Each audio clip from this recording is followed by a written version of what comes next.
Yeah, I think the smart thing to do, Terry, because again, I don't think Bruno's going to go Saudi at this point in his career. I think he's going to want to stay Europe if he leaves United. But what I wouldn't do as United at the minute is offer him a new contract if you're going to keep him. Because for me, as much as Bruno's quite frustrating, I think his decision making is quite poor.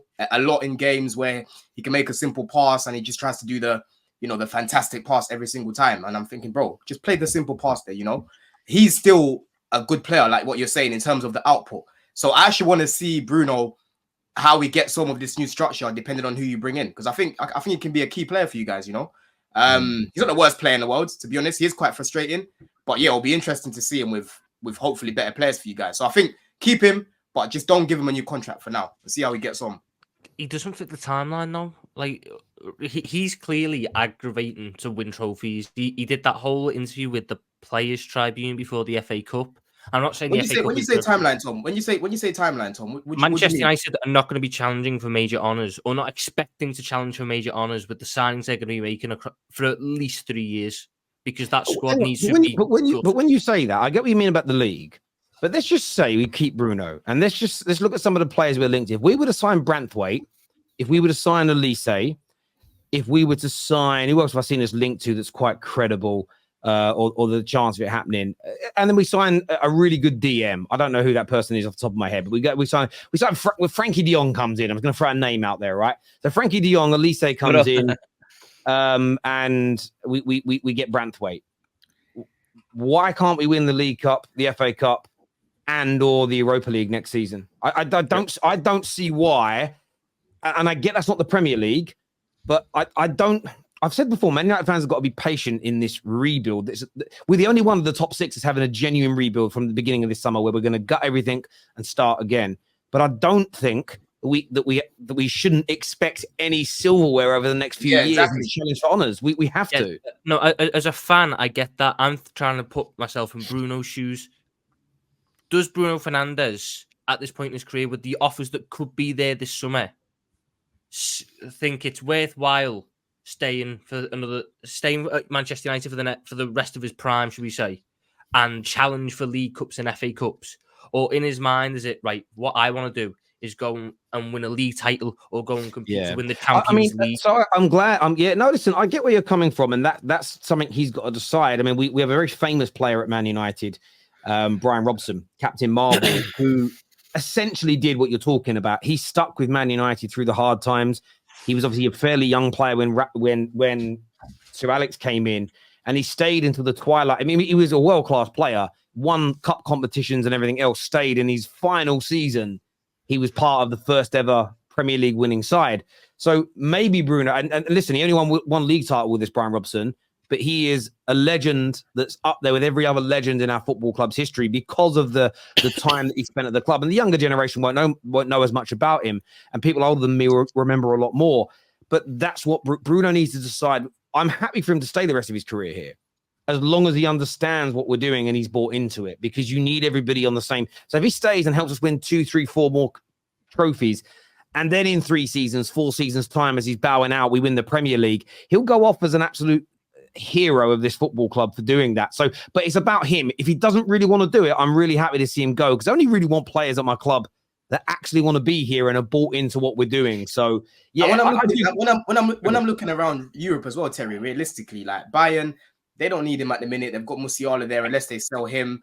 Man City, they're not going to go in for Musiala's going to go out wide though. He's not going to be the 10 next season. Yeah, but you're not going to move Musiala from his best position to play Bruno. No, I think that's what they're going to do. No, I think this is the thing. But I think you will. The reason why you would is only KDB in the world over the last 8 years creates and scores more from the midfield position they all play in. Musiala technically on the ball, light years ahead of Bruno Fernandes with the skills and the tricks.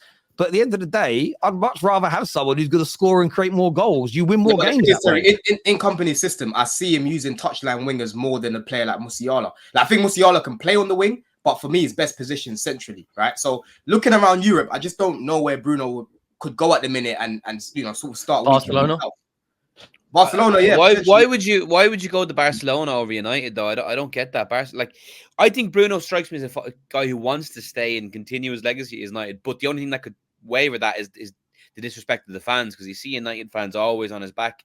Like, he's, as I said, very disrespected. So that could be the thing that pushes him out of the club. But if you're at Man United, why would you leave to go to Barcelona? They're even more kind of unstable, and they're not going to get near Madrid. Like I don't see the point in that. And United are a bigger club than Barcelona, so yeah, I don't see why Bruno would want to leave.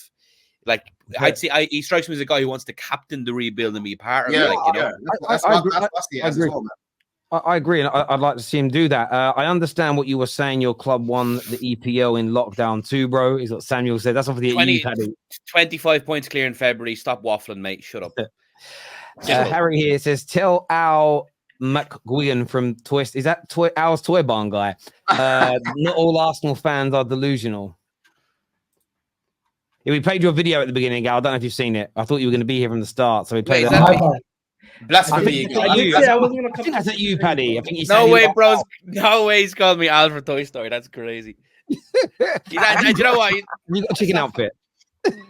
No, I might have to get one for the next stream. No, that's actually pretty accurate. I can't even fight that.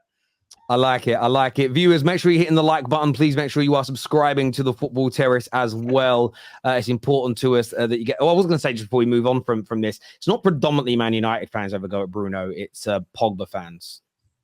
Generally speaking, most people that say the United fans that have a go at him, look at their profile. You'll typically see one of two players. It's either Martial or Pogba. For some reason, it's just, and then you just know without looking.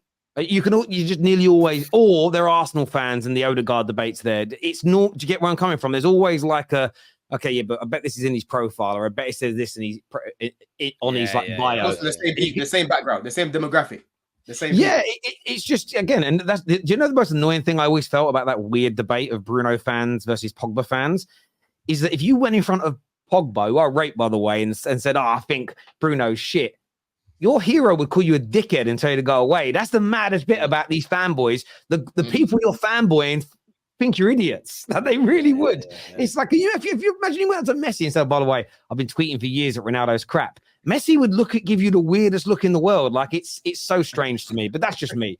I find it I'm old and I find it weird.